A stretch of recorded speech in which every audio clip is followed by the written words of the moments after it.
It does my heart good when I know that tomorrow is pretty secure because our ways will be handed down.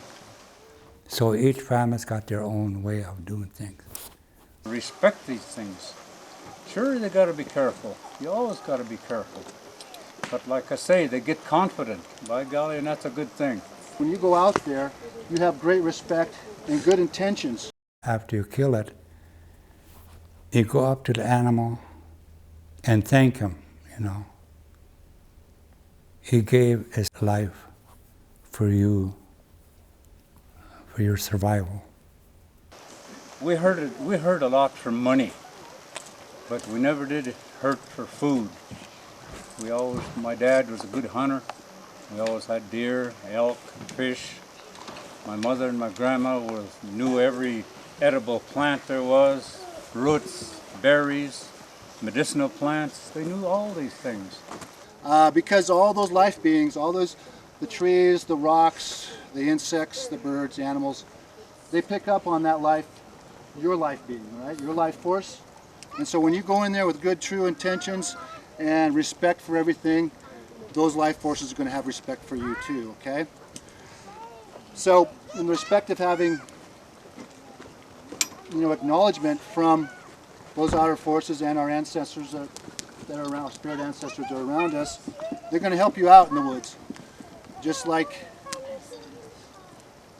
my father had told me that when you go out there, and of course you have the great respect for the animal that you're hunting, you're going to have the better chance of acquiring that animal. That animal will come to you, as my elder there was saying.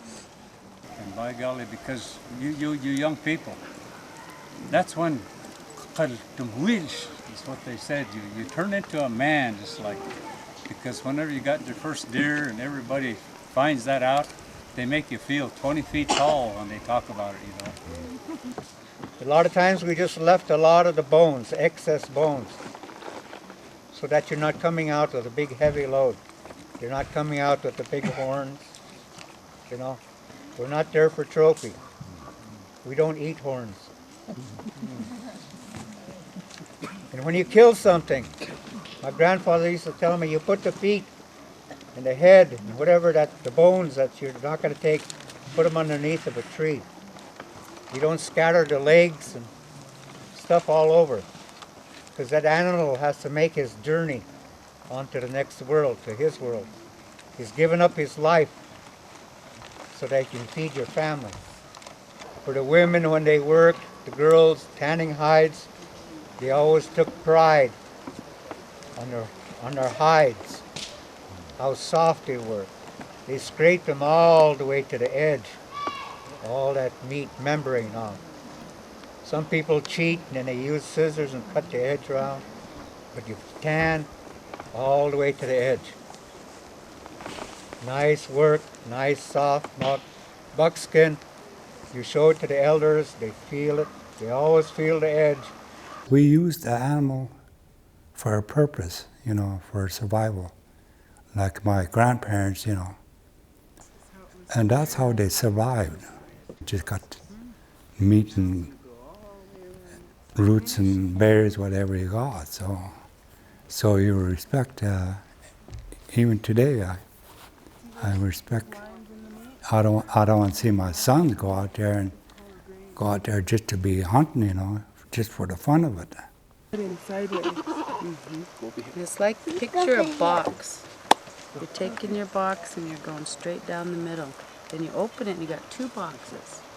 And you're going to go out the back side of that box to the next corner, fold it out. Flip it open. And fold it out.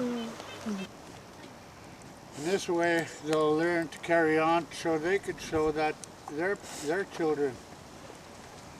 What's important to me and my family is the culture that's been taught us from our parents and grandparents. When there's a death and a family asks for culture, our hunters are there. The hunters help provide. Every time I go out in the woods, I feel that something's being communicated to me every time I go out. And so I learn something every time I go out. When I come back in, my life is enriched by that.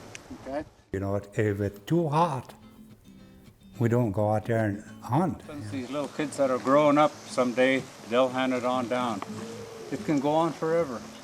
All we got to do is be strong, and we are strong.